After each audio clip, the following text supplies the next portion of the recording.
Bonjour à tous, bienvenue à Hebdo4, votre émission d'information locale et régionale. Voici la programmation pour notre édition du 14 avril. La semaine de l'action bénévole, un organisme pour les personnes vivant avec une dépendance, l'Association québécoise de récupération des contenants de boissons, planifier des dons pour protéger notre patrimoine, les défis vélo plein air. Télévague vous souhaite une très bonne émission. Nous allons débuter avec la semaine de l'action bénévole. Nous avons eu la chance d'en discuter avec deux personnes impliquées directement avec le bénévolat. Bonjour Nathalie. Bonjour. Du 14 au 20 avril, c'est la semaine de l'action bénévole. Mais pourquoi ça existe cette semaine-là? Bien, dans le fond, c'est une semaine de reconnaissance au niveau du bénévolat qui peut se faire dans nos communautés. C'est la 50e semaine au niveau du Québec. C'est une semaine qui est orchestrée, si vous voulez, entre guillemets, par la Fédération des centres d'action bénévoles du Québec. C'est sûr que c'est une semaine qui concerne tous les bénévoles, pas juste les bénévoles, je veux pas dire juste, mais pas nécessairement les bénévoles qui sont dans les centres d'action bénévoles, mais toute personne qui bénévole dans la communauté et qui rend son geste brillant. C'est quoi le thème cette année? Justement, bénévoler, c'est brillant. Donc, bénévoler, c'est brillant, c'est un peu par nos actions, on fait rayonner notre communauté. Comme par exemple, une bénévole qui va rendre visite à une personne âgée, ça va y apporter beaucoup, hein? Par l'échange, le partage, l'écoute, le soutien qu'elle va apporter à cette personne-là. Mais ça peut changer la vie, ça peut changer le quotidien de la personne qu'elle visite. Ça va amener à la personne visitée un rayonnement, une joie de vivre. Par exemple, si on est plus isolé, qu'on vient de vivre quelque chose de difficile, puis qu'on voit arriver la bénévole, ça peut faire toute une différence dans notre journée. C'est un peu dans ce sens-là, bénévoler, c'est brillant. Ça a un impact positif sur notre milieu. Qu'est-ce que vous allez faire pour souligner la semaine de l'action bénévole? Écoute, on a prévu plein de choses toute la semaine. Déjà, premièrement, vendredi dernier, le 12, on a eu le dévoilement du bénévole de l'année parmi nos bénévoles ici au Centre d'action bénévole, nos 160 quelques bénévoles. On a, à partir d'aujourd'hui, dimanche, un concours sur Facebook qui s'appelle « Tag un bénévole », où les gens, sur notre page, vont pouvoir taguer justement quelqu'un qui fait du bénévolat, peu importe le secteur de bénévolat qu'il fait, et la personne qui a tagué le bénévole et le bénévole peuvent remporter les prix à la fin de la semaine, là, le 19 à la fin de la semaine. Donc ça, c'est quelque chose qui dure toute la semaine sur notre page Facebook du Centre d'action bénévole, Saint-Siméon-Port-Daniel. Donc, mardi, on a une activité porte ouverte qui va être super intéressante, là, de 10h à 15h. On va avoir, bien évidemment, les gens peuvent venir s'informer sur ce qu'on a comme service, les possibilités de bénévolat. Il va y avoir un petit bingo pour s'amuser aussi, un rallye, dégustation de petits plats givrés. Bref, évidemment, nous, toute l'équipe va être là pour accueillir les gens, pour les informer, pour répondre aux questions. On a aussi deux comités pour aînés, les bénévoles dans les villages. On a à Bonaventure et à Port-Daniel qui organisent des activités.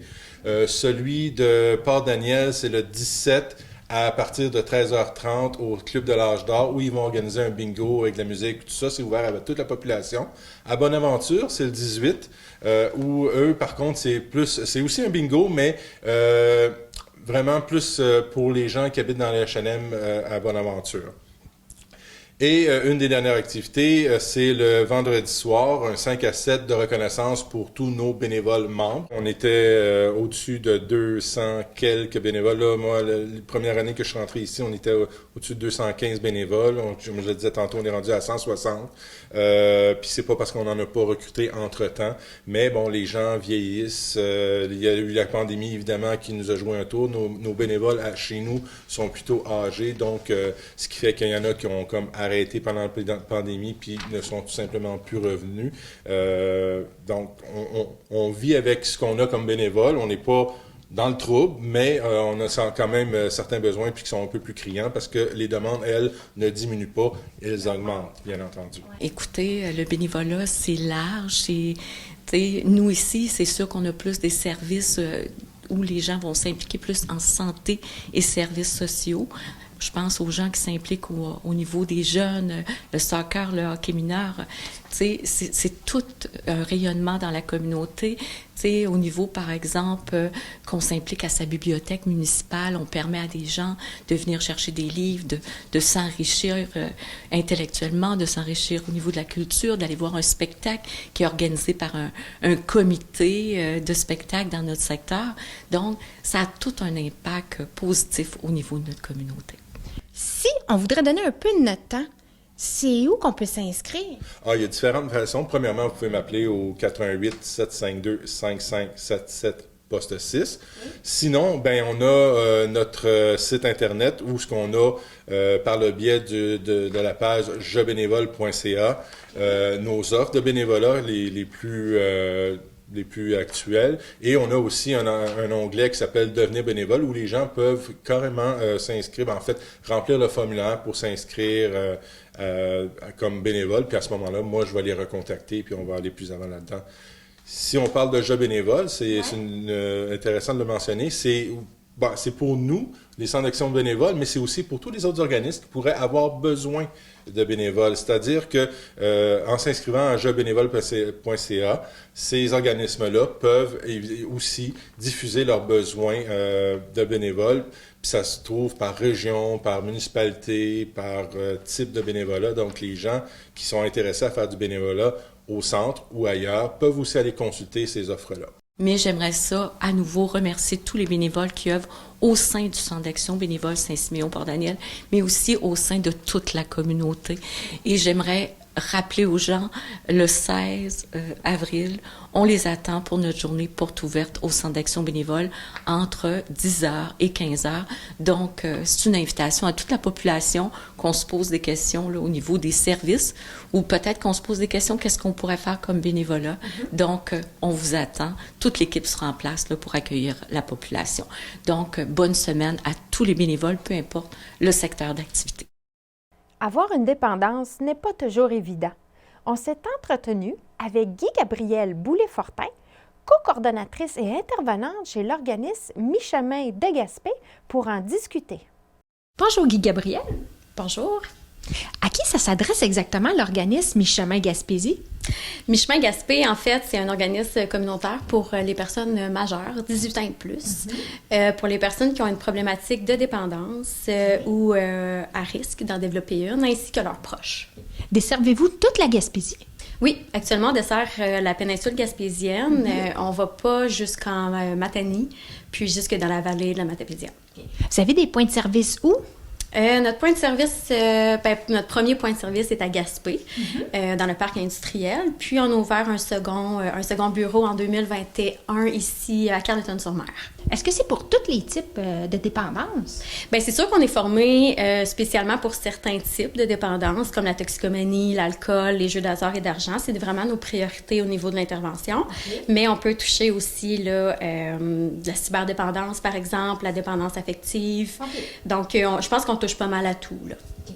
Ça serait quoi les premiers signes précoces d'une dépendance? Bien, les premiers signes précoces d'une dépendance, je dirais, si on vient à s'inquiéter comme pour un proche, c'est peut-être de regarder son niveau d'isolement.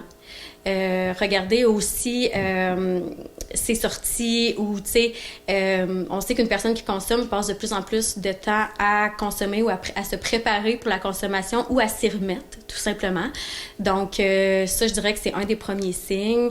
On peut avoir des comportements un peu plus irritables aussi. Là, si une personne est en manque de substances, par exemple, ça peut être un signe précurseur. Des moments de craving, une personne qui n'est pas en consommation, mais qui pense beaucoup à sa consommation aussi. Puis, une personne tolérante aussi. Si on voit qu'une personne boit beaucoup d'alcool puis que ça ne lui fait pas vraiment d'effet, bien, ça peut être un signe précurseur d'une dépendance de consommation. On offre plusieurs services. On offre, entre autres, bien évidemment, les rencontres individuelles. Donc, on rencontre les personnes pour voir c'est quoi leurs besoins là, quant à leur consommation, à leur dépendance. Puis, on travaille avec eux par la suite là, pour les aider selon leurs besoins, s'ils ont besoin d'accompagnement, de référence, par exemple, dans un centre de thérapie. On offre aussi un centre de documentation, donc on a des livres qu'on peut fournir à certaines personnes. On a aussi des liens audio qui sont très pertinents par rapport à la dépendance. On fait de la prévention, sensibilisation, naturellement. Le centre de jour, évidemment, que les personnes puissent venir comme bon leur semble, faire des activités sans consommer, puis faire des liens aussi avec des personnes un peu dans leur même situation. Puis vous parlez de votre approche auprès auprès des gens qui vivent avec une dépendance? Première approche, c'est l'approche réduction de méfaits, qui signifie que comment on peut aider la personne dans sa consommation en diminuant les effets, les conséquences que ça a sur les autres sphères de sa vie. Donc, sur la famille, le travail, l'école, etc. La réduction de méfaits, c'est de consommer de façon sécuritaire et responsable. D'où la distribution des articles en réduction de méfaits. Des pailles, par exemple, pour la consommation de cocaïne. On a des copes qu'on met sur les verres pour diminuer les chances d'être contaminé par le GHB. Fait que ça, c'est vraiment notre première approche. Notre seconde approche, on a l'approche centrée sur les besoins de la personne. On sait que toute personne est différente, toute personne a des besoins différents. Une personne peut venir dans nos locaux pour ayant comme objectif d'être abstinent. D'autres, c'est simplement de réduire la consommation. Okay. Fait que c'est vraiment pour ça qu'on parle de besoins de la personne.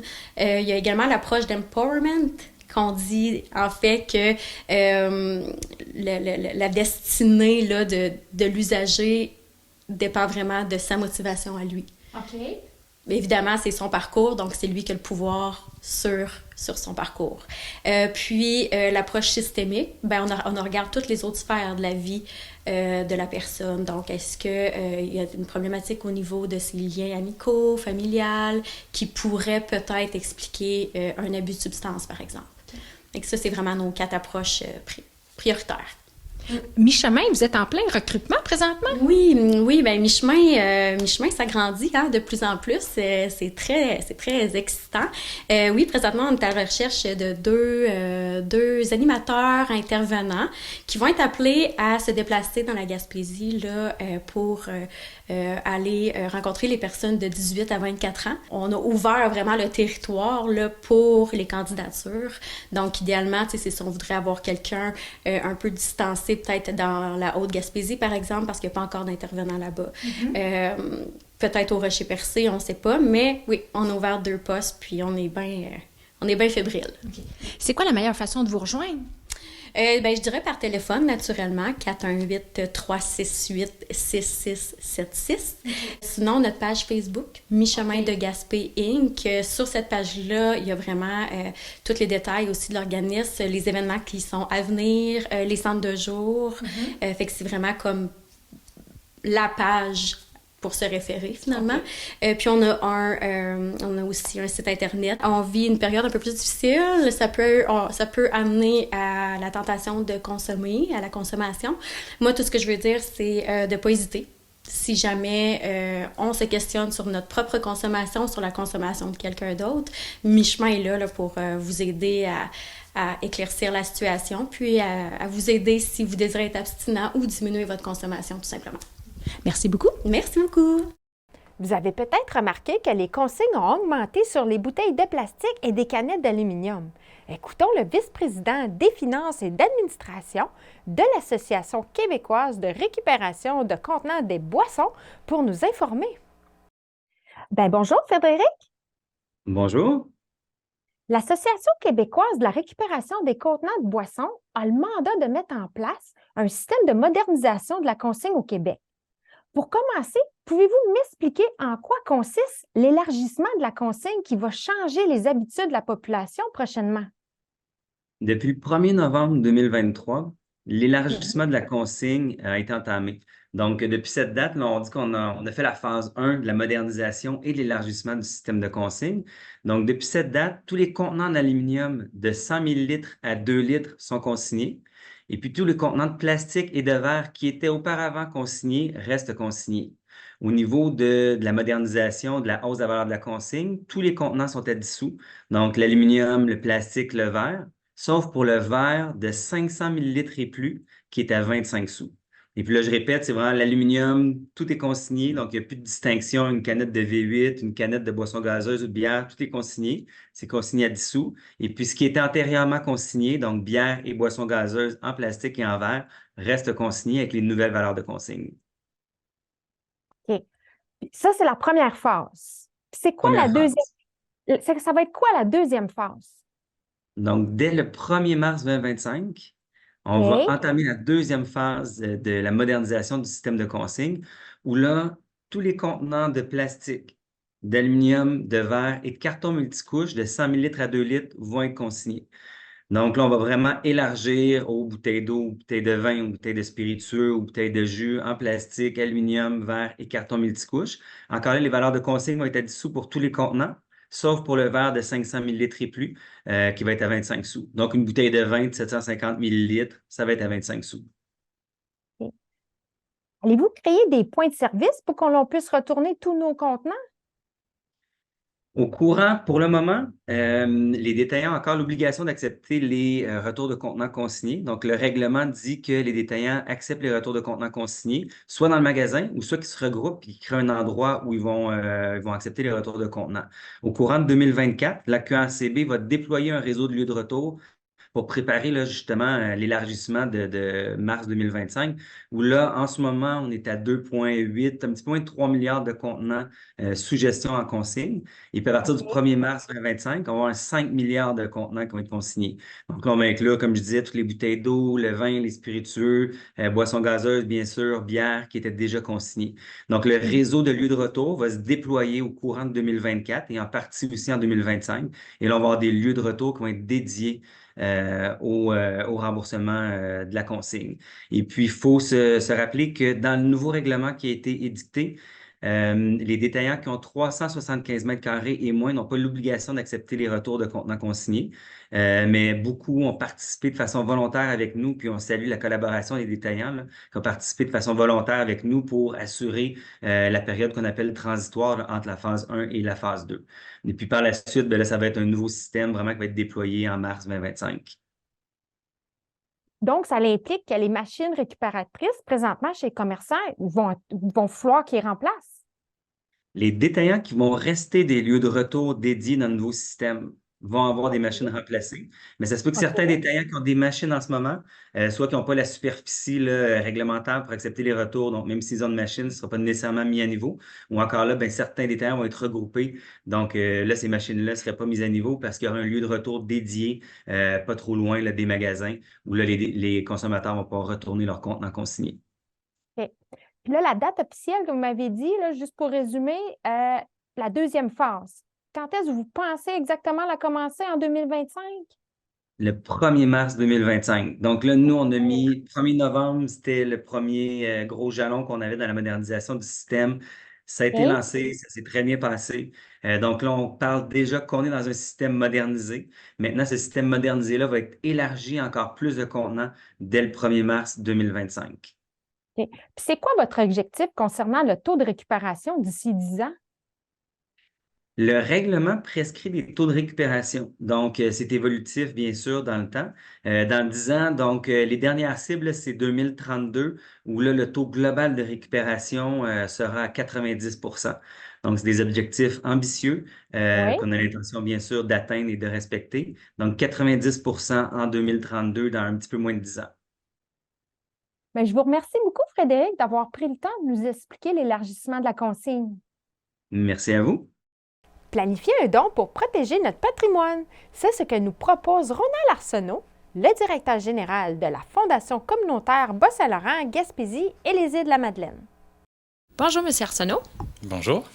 La Fondation communautaire du Bas-Saint-Laurent, la Gaspésie et les îles. Vous œuvrez dans quel domaine au juste? On œuvre dans le domaine de la philanthropie. Dans le fond, notre fondation, on travaille aussi avec Centraide beaucoup, Gaspésie-les-Îles. Dans le fond, notre fondation, son rôle, c'est comme un outil de développement régional, il faut le voir comme ça. Notre mission est d'assurer la pérennité de l'action communautaire. Donc, notre rôle, c'est d'aider les organismes financièrement en créant ce qu'on appelle des fonds de dotation. Donc, un fonds de dotation qui est créé soit par un donateur, un individu, une entreprise, ou même l'organisme peut créer son propre fonds. Donc, on va accumuler des dons que nous, on va placer. Puis, ce sont les revenus de placement qu'on va redonner à chaque année à l'organisme communautaire pour soutenir sa mission. Donc, d'où l'idée de la pérennité. Okay. Donc, le capital ne sera jamais entamé, c'est vraiment seulement les revenus qu'on va donner d'une année à l'autre. Dans vos propres mots, ça serait quoi votre définition de la philanthropie? Tu sais, on a beaucoup dans l'imaginaire, là, on parle de philanthrope, on parle du grand millionnaire qui assiste à des événements, mais pour moi, la philanthropie, dans le fond, c'est amener à se préoccuper de son milieu. C'est avant tout ça. Parce que c'est raffermir l'esprit communautaire. C'est s'investir pour la communauté, oui, financièrement, mais c'est aussi faire du bénévolat, s'investir sur des conseils d'administration, donc c'est s'impliquer. Dans le fond, on veut développer la culture philanthropique en région parce que c'est encore un secteur qui est sous-estimé, sous-exploité, qui pourrait contribuer à aider davantage notre tissu social, en quelque sorte. C'est moins développé, premièrement, par un aspect culturel. On le sait dans les statistiques, un Canadien anglophone va donner 3 fois plus pour un même revenu là, qu'un Canadien français. Là. Donc, on a quelque chose à raffermir de ce côté-là. Aussi, il y a une méconnaissance des outils qui sont à notre portée. Tout ce qu'on parle de dons planifiés, les possibilités de dons testamentaires, les polices d'assurance-vie. On méconnaît aussi, je dirais, les enjeux fiscaux. Parce que je vais donner un exemple concret qui parle aux gens. Parce qu'on a toujours en tête que j'ai pas assez d'argent pour donner. Mais quand on analyse tout ça, on peut voir qu'on peut contribuer. Exemple, moi j'ai ma maison, j'ai un chalet sur le bord de la rivière, je fais vite mon testament, puis je dis, la maison, mon fils va l'avoir, puis le chalet, ma fille va avoir le chalet. Sauf que si je planifie pas plus que ça, puis le chalet, c'est moi qui l'ai construit, ça a coûté, mettons, je suis toujours fictif, là, mais ça a coûté 30 000. Quand je vais mourir, mettons, dans 20 ans, puis ma fille va recevoir le chalet, il va avoir une évaluation marchande des biens immobiliers qui doit être faite. C'est dans la loi, un comptable va le faire. Fait que si à ce moment-là, le chalet est évalué à 150 000, elle va se retrouver avec un gain en revenu de 110 000 dans son rapport d'impôt. Fait que si elle n'a pas d'argent pour payer ce gain en revenu, l'impôt de ça, elle va être obligée de vendre le chalet. Donc, si je planifie bien, puis je prévois, exemple, un don de 5 à 10 % de mon patrimoine à une cause qui me tient à cœur dans la communauté, je vais éviter ma fille à payer cet impôt-là. Donc, en quelque sorte, j'ai protégé mon patrimoine familial, puis j'ai aidé ma communauté. C'est ça qu'on veut essayer de valoriser par tous ces séminaires-là, toutes les possibilités. Tu sais, comme les polices d'assurance-vie, un professionnel va se prendre une police d'assurance-vie dans sa vie pour protéger sa famille au cas où. Mais là, il est rendu à 65 ans, les enfants sont rendus grands, ils ont leur propre carrière, etc. C'est plus un besoin, puis la police est payée. Donc, on pourrait le donner à une cause dans la communauté qui pourrait soutenir, puis on n'est pas pénalisé. Là. C'est un peu tout ça qu'on veut mettre en perspective. Là. Okay. Mais avez-vous une idée du potentiel des dons testamentaires dans le Canada? Il est immense. Il est immense parce qu'on est dans le plus grand transfert de patrimoine financier de l'histoire de l'humanité à cause que notre population est vieillissante. Ça représente au Canada 700 milliards. Donc, puis juste en Gaspésie, là, on est 300... mettons qu'on prend l'est du Québec, Bas-Saint-Laurent, Gaspésie-les-Îles, on est 300 000 habitants. Facilement, on pourrait tous donner 5 à 10 % de notre patrimoine sans nuire à notre patrimoine. Vos séminaires s'adressent à qui exactement? S'adresse à tout citoyen qui est intéressé à développer cette fibre philanthropique-là. S'adresse aux organismes communautaires qui veulent aussi s'inscrire dans une démarche de comment aller chercher le potentiel de notre milieu. Ça s'adresse aussi aux professionnels, qu'on pense aux notaires, comptables, conseillers financiers qui sont au front, qui sont là pour conseiller les citoyens, puis qui ont besoin de ces outils-là pour mieux les conseiller, puis les impliquer davantage dans le développement communautaire. En ce moment, la conjoncture est très difficile pour les organismes, puis notre milieu, notre tissu social, qu'on pense à l'inflation, la crise de main-d'œuvre, les demandes en sécurité alimentaire ou tout autre. Je pense que c'est important, justement, qu'on serre les coudes, puis qu'on se donne les moyens de créer de la richesse et de réduire les inégalités sociales. Vous avez envie d'une expérience enrichissante, parsemée d'aventures et en plus de soutenir une bonne cause? Le président d'honneur du Défi Vélo plein air, Alain Simard, nous renseigne sur cet événement qui aura pour but d'amasser des fonds pour l'Association du cancer de l'Est du Québec. Bonjour, M. Simard. Bonjour. Cet été, il y a plusieurs personnes qui vont se rassembler pour faire du bicycle et puis en plus relever des défis vélo. C'est pour supporter quelle cause au juste? Bien, finalement, c'est pour supporter l'Association du cancer de l'Est du Québec. Dans le fond, il y a deux défis vélo. Un qui fait le tour de la Gaspésie pour 915 km et celui-là du défi vélo plein air qui part de Montmagny jusqu'à Rimouski en 2 jours. Donc, ça représente 240 km. Mais à ce volet-là, il y a aussi le 315 km pour les jeunesses qui se sentent un peu plus forts. Donc, il y a 315 km à faire. Pourquoi vous avez accepté d'être le président d'honneur de ces défis-là? Oui, c'est bien simple parce que moi, je suis en commerce. Avec 3IW, j'ai toujours senti que les gens m'appuyaient, peu importe qu'est-ce que je faisais. Alors, c'est ma façon de redonner à la collectivité. Et la cause du cancer me touche à cœur parce que j'ai des amis, encore dernièrement, 2 amis en l'espace d'une semaine qui sont décédés du cancer avec un cancer fulgurant. Et puis ça vient me chercher beaucoup. Et on n'a pas idée combien on peut aider les gens. Puis, tu sais, des fois, c'est par des gestes qui sont un peu plus petits, des fois, des gestes sont un peu plus grands, mais nous, ce qu'on fait, c'est du vélo, c'est des choses qu'on aime. Et puis, c'est tellement enrichissant humainement pour tout le monde. Mais aussi, ça vient en aide aux gens qui sont atteints du cancer puis qui ont besoin de réconfort. Alors moi, d'avoir accepté la présidence, bien, c'est un grand honneur que l'association me fait finalement. Le défi vélo, il y a plusieurs catégories. Pour débuter, on va commencer par celle qui s'appelle le défi vélo plein air. Ça va être quand, ça? Ça se déroule dans la fin de semaine du 13 et du 14 juillet. Okay. Il y a quand même 4 sections. Il y a le défi ordinaire que les gens peuvent faire, comme je disais tout à l'heure, le 240 km ou le 315 km. Sinon, il y a ton défi que tu peux faire. Puis ça, tu pars du 6 au 14, donc tu peux faire ton parcours à toi. Okay. Ça peut être 20, 30, 40, 50, c'est à ta guise. Tu peux le faire de façon familiale aussi. Okay. Alors, c'est une belle initiative qui permet à tout le monde d'embarquer.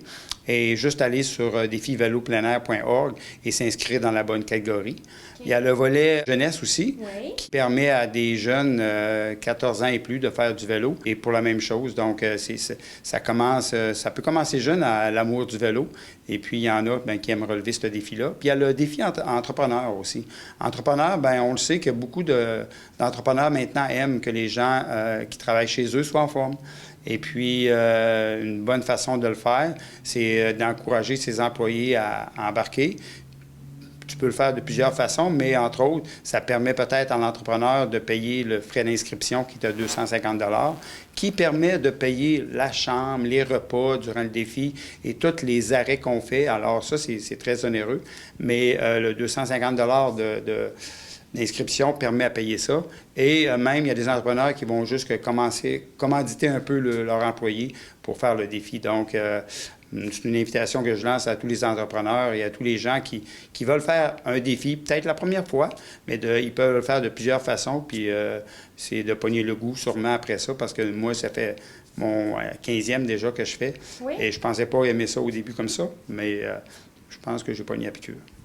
Ça fait combien d'années que ça existe, ces défis vélos-là, en tout? Hein? Bien, le défi vélo plein air, ça fait la 26e année. Okay. Alors, l'année passée, la 25e édition était une grosse édition où on a ramassé une somme record aussi. Cette année, c'est sûr qu'on en revient un peu plus à la base. Il y a beaucoup de sécurité aussi là-dedans, parce que la sécurité, à chaque peloton, on peut s'inscrire selon la vitesse qu'on veut faire pour faire le défi. Donc, c'est divisé en plusieurs pelotons. Puis, à chaque peloton, il y a une escorte qui est en arrière, qui fait la sécurité pour nous et qui va à la même vitesse que nous.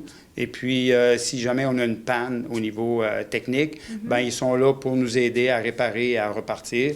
Puis, quand on fait un exemple, une crevaison, écoute, tout le monde arrête en même temps, on répare la crevaison, puis tout le monde repart en même temps. Ça fait que la sécurité, c'est vraiment le mot d'ordre. Puis, est-ce qu'il y a un site qu'on peut faire des dons pour supporter les cyclistes? Oui, on va à défivélopleinair.org. Okay. Toutes les informations que je viens de vous dire et beaucoup plus sont là-dessus. Alors, l'inscription, les bénévoles, il y a même toutes sortes de choses qui nous indiquent comment ça fonctionne pour tous les volets, les chambres et ainsi de suite. Alors, on se donne un rendez-vous à défivélopleinair.org. Et puis, toutes les informations sont là. Ici, ce qu'on fait, c'est 100% Est du Québec. Okay. Alors, ça rapporte aux gens de Rivière-du-Loup, du Bas-Saint-Laurent, de la Côte-Nord, de la Gaspésie, même du Nouveau-Brunswick. Alors, c'est 100%, les dons amassés reviennent ici. Donc, ça, c'est vraiment une motivation supplémentaire. Bien, j'invite tous les gens à embarquer avec nous, que ce soit comme cycliste. On essaie d'aller chercher 120 cyclistes. Alors, même si vous n'êtes pas sûr, inscrivez-vous, vous allez voir, ça prend de l'entraînement, mais pas tant que ça, mais il y a différents niveaux d'entraînement. Alors, inscrivez-vous, les gens de la Côte-Nord, Rivière-du-Loup, Bas-Saint-Laurent, Gaspésie, Côte-Nord, venez nous voir, et puis vous allez voir le plaisir que vous allez avoir durant ces 2 jours-là.